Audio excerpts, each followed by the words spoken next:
오늘 그 제목이 믿음의 본질에 충실합시다.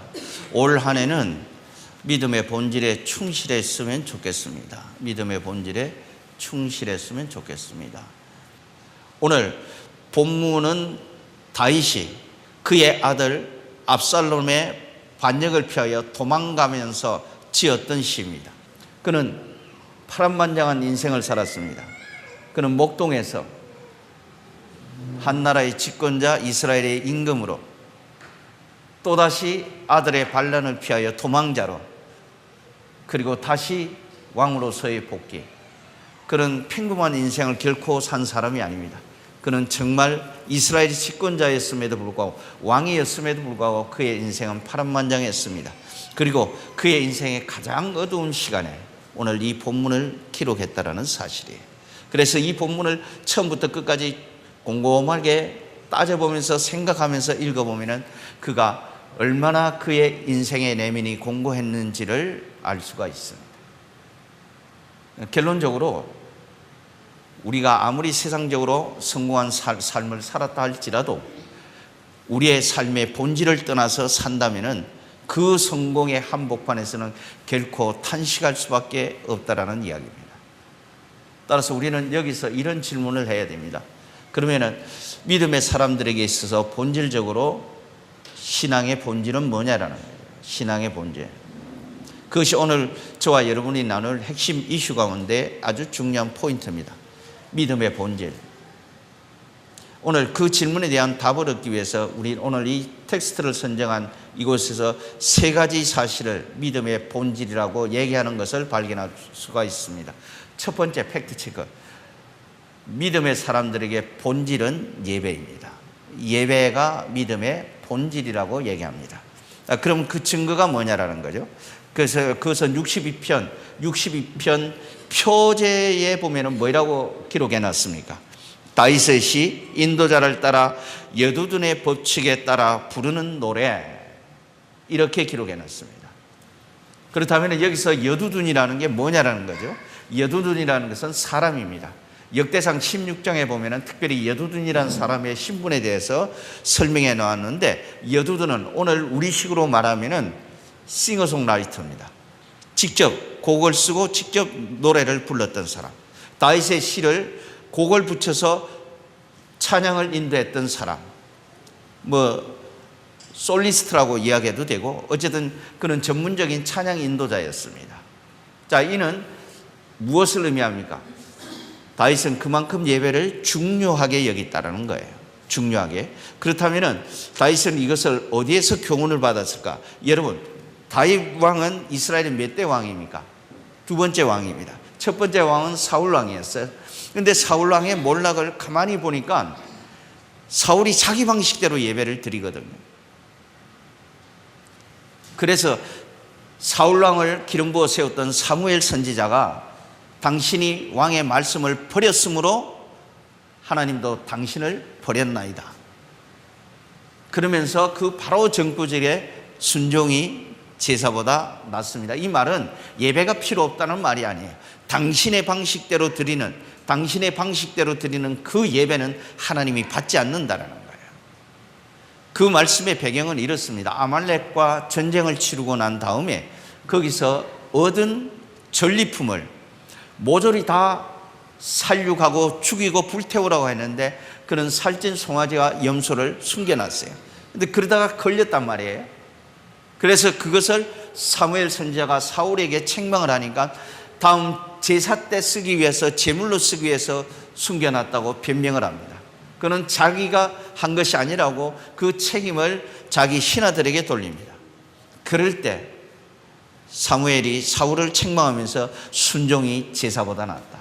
자, 이것을 지켜봤던 다윗이 사울의 몰락이 바로 자기 방식의 예배를 드렸던 그 사실 때문에 그는 몰락의 길을 걸었다는 것을 알고 일종의 첫 번째 예배 혁명을 일으킨 사람, 예배의 갱신을 가져왔던 사람.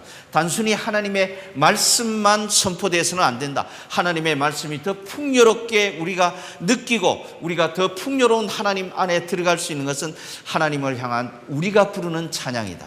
그래서 찬양을 만들기 시작했고 찬양을 전문적으로 부르는 찬양 인도자를 세워서 찬양을 인도하게 했던 사람이 바로 여두둔이라는 사람이에요. 중요한 것은 찬양이 그만큼 우리의 신앙생활에 중요한 한복판에 있다는 거예요. 그만큼 예배에 있어서 찬양은 빼놓을 수 없는 중요한 위치에 들어와 있다는 거예요. 따라서 우리가 예배에 실패하게 되면 우리는 일상으로 돌아가서 믿음의 사람답게 살 수 있는 에너지를 공급받을 수가 없어요. 믿음의 사람답게 살지를 못한단 말이에요. 예배가 실패가 되면. 예배를 실패한 사람들에게는 기대할 것이 아무것도 없습니다. 그런 사람들은 이론은 많습니다. 말은 잘합니다. 그러나 그 말의 실용성은 하나도 없습니다. 그래서 자기 방식대로 사는 거예요. 저는 솔직히 그래요. 이런저런 이유로 예배를 빠질 수 있어요. 나는 충분히 가능하다고 생각해요. 그러나 중요한 것은 그 사람에게 기대할 것은 아무것도 없다는 거예요. 여러분, 우리가 어디 가서 도대체 은혜를 받는단 말입니까? 세상은 우리를 계속 무너뜨리기 위해서 유혹합니다.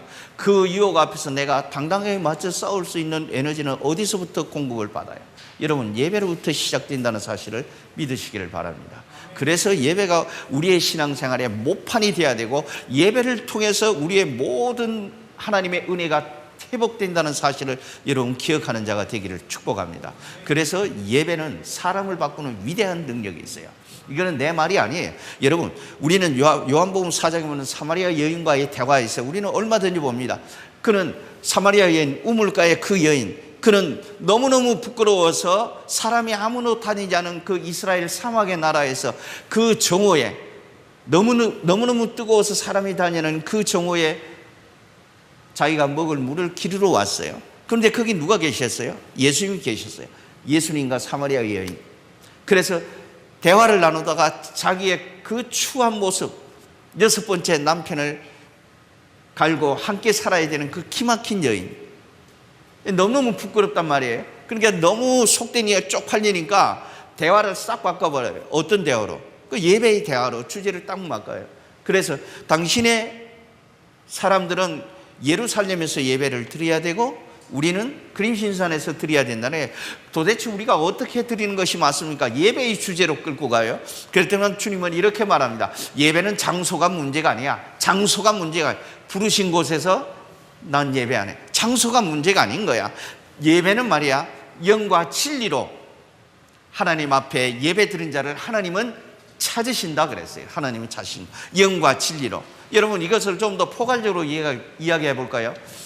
저 순복음교회 가서 드려야 됩니까? 침례교회 가서 드려야 됩니까? 저 감리교회 가서 드려야 됩니까? 그건 하나도 중요하지 않다라는 거예요. 중요한 것은 예배의 핵심은 좋은 5층짜리 거대한 맘모스의 교회 가서 드리는 것도 아니고 지하교회에 몇 명 앉아있지 않는 그 적은 교회에 드리는 것도 문제가 되지 않는다. 중요한 것은 예배자의 자세다. 영과 진리로 예배 드린 자를 하나님은 찾고 계신다. 이 얘기를 듣고 이 여인이 엄청난 충격을 받았어요. 그리고 이렇게 묻습니다.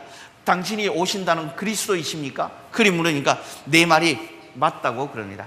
그러자 이 여자는 뒤집어졌어요. 그리고 물동이를 버려두고 동네로 뛰어가 내가 그리스도를 만났다고 증언합니다. 조금 전까지만 해도 너무너무 부끄러워서 사람이 다니지 않는 그 정오 12시에 자기의 마실 물을 구하러 갔던 그 여인이 이제는 하나도 부끄러운 게 없어요. 왜? 예배의 주인 대신 그리스도를 만났기 때문에. 완전히 사람이 변한 거예요. 여러분, 예배는 그만큼 중요한 거예요. 예배는 우리를 변화시킬 수 있는 능력이 있습니다. 그래서 우리가 예배에 집중해야 되는 거예요. 이렇게 해서 못 나오고 저렇게 해서 못 나올 수 있습니다. 중요한 것은 그렇게 될 때 당신의 신앙생활은 온전해질 수가 없고 여전히 세상 속에서 여러분은 갈급해 갈 수밖에 없는 거예요. 우리가 소유가 넉넉하다 해서 만족함을 누리는 게 아닙니다. 세상이 주는 것은 아무리 먹어도 목마르다고 그랬어요. 그래서 주님 말합니다. 누구든지 목마르거든 내게로 와서 마시라. 내가 주는 물을 마시는 자는 영원히 목마르지 않아야 한다. 여러분, 그 영원히 목마르지 않는 그 주님을 만날 때만이 우리는 목마르지 않는 풍요로운 인생을 살 수가 있는 겁니다. 그것이 예배로부터 시작이 된다는 거예요. 따라서 신앙의 본질, 첫 번째 팩트 체크 1번이 예배는 믿음의 본질입니다.